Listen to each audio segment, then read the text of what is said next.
کیسے ملتا ہے؟ آپ کا ایک دوسرا بھائی ہے، دونوں بھائی رات گزارتے ہیں، الگ الگ معاملات ہیں۔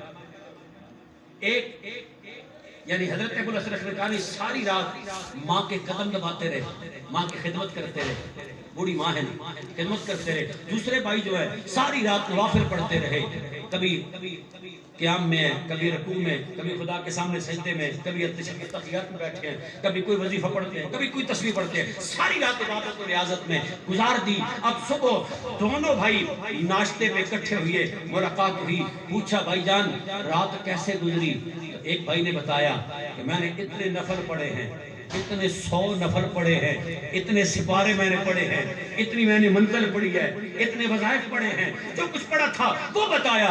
اب پوچھا ابو الحسن الخرقانی نے آپ سے، جو دوسرے بھائی ہیں ابو الحسن الخرقانی، ان سے پوچھا ان کے بھائی نے، بھائی جان آپ نے رات کیسے گزاری ہے؟ آپ فرماتے ہیں میں نے رات اماں جی کی خدمت میں گزاری ہے، خدمت میں گزاری ہے، رات پوری اماں جی کے قدم دباتا رہا۔ اب یہ آپس میں ان کی بات ہو رہی ہے نا، ادھر سے عاطف غیبی کی آواز آتی ہے، وہ بھائی جو رات بھر نوافل پڑھتے رہے، نوافل پڑھتے رہے، انہیں آواز آتی ہے قدرت کی، عاطف غیبی کی، فرمایا جا ہم نے تیری بخشش فرما دی تیری بھائی کی صدقے، تیرے بھائی کے صدقے، اس کی وجہ سے تیری بخشش فرما دی ہے۔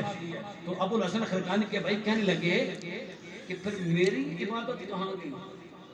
اس کا کیا فائدہ جو رات بھر جاگ کے میں نے قیام کیا، جو رکوع کیا، جو سجدے کیے، جو میں نے منازل پڑھی ہیں، جو سپارے پڑھے ہیں، وہ سارا کچھ کدھر گیا؟ اس کا کیا فائدہ ہے؟ اس کا مجھے صلہ کیا ملے گا؟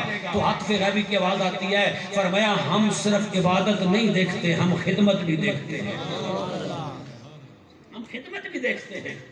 تو دوستان گرامی قدر حضرت ابو الحسن الخرقانی کو فرمایا جو مقام ملا ہے کہ اس کے صدقے تیری بخشش کی جا رہی ہے۔ عاطف غیبی کی آواز آتی ہے تو نے ساری رات نفل پڑھے ہیں، تو نے قیام کیا، تو نے رکوع کیا، تو نے سجدہ کیا، لیکن تیری بھائی نے ابو الحسن الخرقانی نے ساری رات اماں جی کے پیر دبائے ہیں، ان کی خدمت کی ہے، ان کی نوکری کی ہے، کبھی ماں کو پہلون کے بدلا رہی ہیں، کبھی جناب والوں نے پانی پیش کرتی ہیں، کبھی پاؤں دباتے ہیں، کبھی پنڈلیاں دباتے ہیں، کبھی ماں جی کا سر دباتے ہیں، کبھی ہاتھوں کی مالش کرتے ہیں، کبھی پاؤں کی مالش کرتے ہیں، ساری رات ماں کی خدمت کی ہے۔ فرمایا اس ماں کی خدمت کی وجہ سے ابو الحسن الخرقانی کی بھی بخشش فرما دی ہے اور تیری بھی بخشش فرما دی ہے۔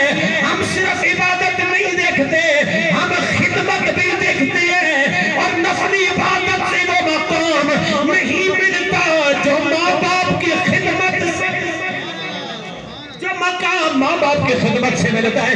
اس لیے تو عالم چشتی بولے، آپ فرماتے ہیں کہ جس دے پلے امن نہ کوئی، جس دے پلے امن نہ کوئی، ہوئے کے صورت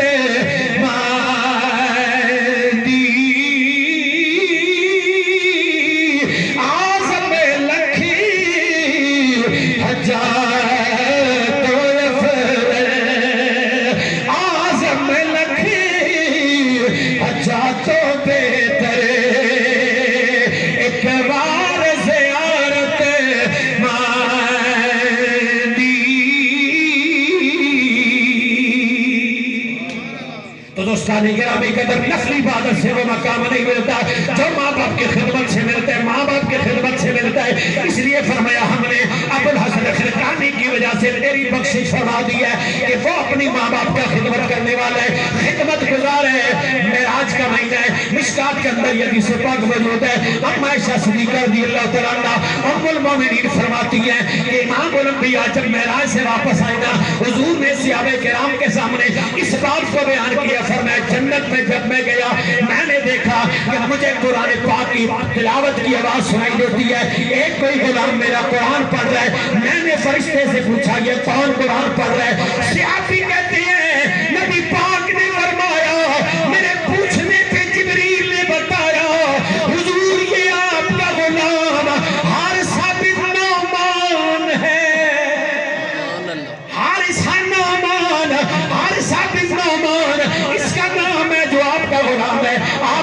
ہوتی ہے, آپ کا کلمہ پڑھتے ہیں, آپ کے امت میں شامل ہے, یہ قرآن کی تلاوت جنت میں کر رہا ہے. امام الانبیاء نے فرمایا, میں نے فرشتے سے پوچھا اس کی وجہ کیا ہے, یہ مقام اسے کیسے مل گیا, جنت میں بیٹھا بھی قرآن پڑھ رہا ہے, اس کی وجہ کیا ہے؟ تو جبریل نے بتایا, سرکار اس کی وجہ یہ ہے, یہ اپنے ماں باپ کی خدمت بڑا کیا کرتا تھا, یہ باپ کا بھی تابعدار, ماں کا بھی نوکر تھا, اور ماں سے بڑا پیار کیا کرتا تھا, بڑے سے ماں سے انستا, اور ماں کی بڑی خدمت کی ہے, بڑی نوکری کی ہے.